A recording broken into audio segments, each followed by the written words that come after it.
கொஞ்சம் கடு, கொஞ்சம் வெந்தயம்,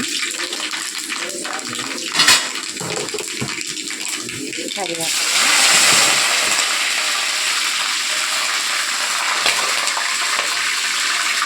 இது வந்து பச்சை மிளகாய், சின்ன வெங்காயம், பூண்டு அரைச்சிட்டு வேறு வெங்காயமும் இதை சேர்க்க மாட்டேன். அவ்வளோதான். மிளகாத்தூள், தனியாத்தூள் எதுவுமே சேர்க்க மாட்டேன். மஞ்சத்தூள் மட்டும் தான் சேர்ப்பேன்.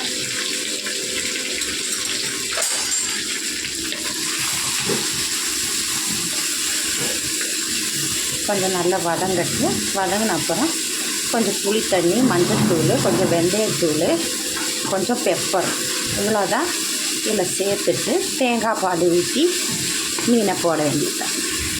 கொஞ்சம் இஞ்சி பூண்டு அரைச்சது நம்ம போட்டுக்கலாம். ஏற்கனவே நம்ம பூண்டு போட்டிருக்கு, இன்னும் கொஞ்சம் இஞ்சி பூண்டோடு போட்டுக்கலாம்.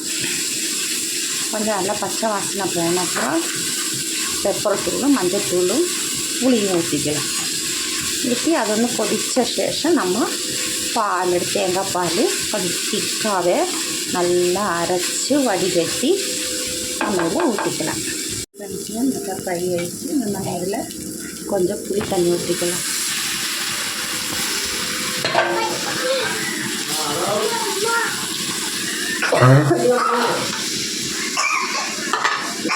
இதில் கொஞ்சம் உப்பு போட்டுக்கலாம்.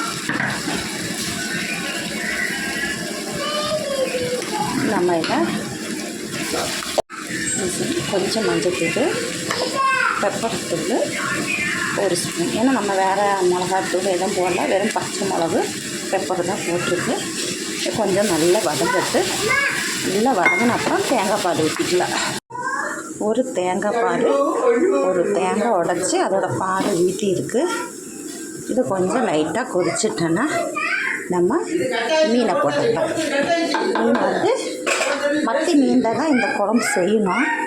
வேறு எந்த மீனும் செஞ்சால் நல்லா இருக்காது.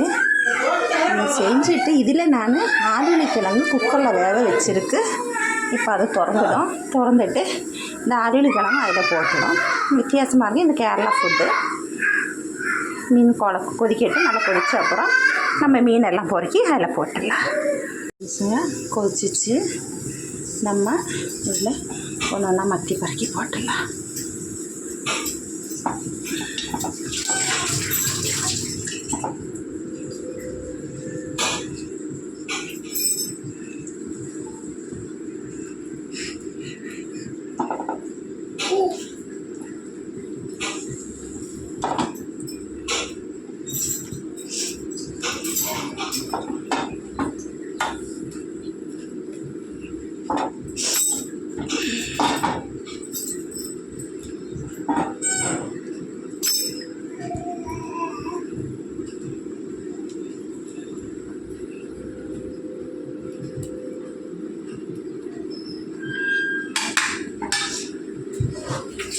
ஃப்ரெண்ட்ஸுங்க, இது வந்து மீனுக்குள்ளே இருந்த முட்டை, மீனுக்குள்ளே இருந்தது. இதை வந்து நல்லா பண்ணிவிட்டு அது மேலே அடி போட்டலாம். எப்போவுமே கிடைக்காது, ஏதோ ஒரு நேரத்தில் தான் அது கிடைக்கும் நமக்கு. இன்றைக்கி எனக்கு நிறைய கிடச்சிருக்கு. அதை அடி போட்டு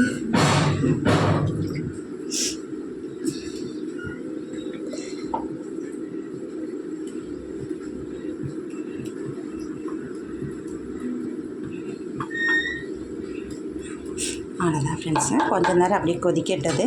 கொதித்த அப்புறம் நம்ம இந்த கிழங்கு வேக வச்சுருக்கு அது இதுக்கு மேலே போட்டுட்டு இன்னும் கொஞ்சம் தேங்காய் பால் இருக்குது, அது நம்ம அதில் மிக்ஸ் பண்ண வேண்டியது தான். கொஞ்சம் அப்படியே நம்ம மூடி வச்சிடலாம். அது கொஞ்சம் கொதிக்கட்டும். கொதித்து கொஞ்சம் வெந்த அப்புறம் நம்ம அந்த அருவி கிழங்குல போட்டுட்டு நம்ம மீதி இப்போ பாலை ஊற்றி திருப்பி ஒரு 2 கொதி வைக்க வேண்டியது தான்.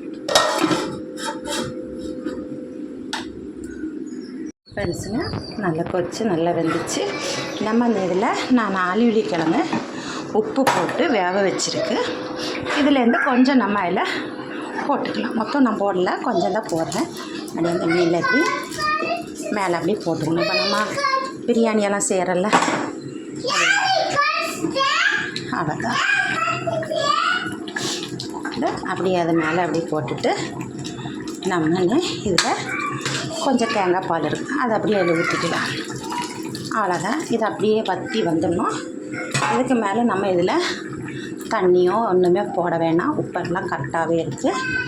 அப்படியே எடுத்து நல்லா வற்றினோன்னா அது அப்படியே வற்றி வரும்போதையும் கொஞ்சம் தேங்காய் எண்ணெய் ஊற்றி நம்ம எடுக்க வேண்டியதான். நம்ம இதுக்கு மேலே அப்படியே கறிவேப்பிலை போட்டு அப்படியே கொஞ்சம் நேரம் அப்படியே இருக்கட்டு. டம்மில் தீ கம்மியாக வச்சு பாட்டுக்கு வற்றோமா கரெக்டாக இருக்கும். இறக்குற நேரத்தில் கொஞ்சம் தேங்காய் எண்ணெய் ஊற்றி எடுக்க வேண்டியதுதான் ஃப்ரெண்ட்ஸுங்க. ரெடி ஆயிடுச்சு. அப்படியே விட வேண்டியதான். சாப்பிட எடுத்து சூடாக சாப்பிட்டுக்கலாம். இதுதான் இன்றைக்கி மத்தியானம் எங்களுக்கு லஞ்சு. ரைஸ் வைக்கல, நாங்கள் இதே இன்றைக்கி ஓட்டிட்டோம். இதுதான் ஃப்ரெண்ட்ஸுங்க.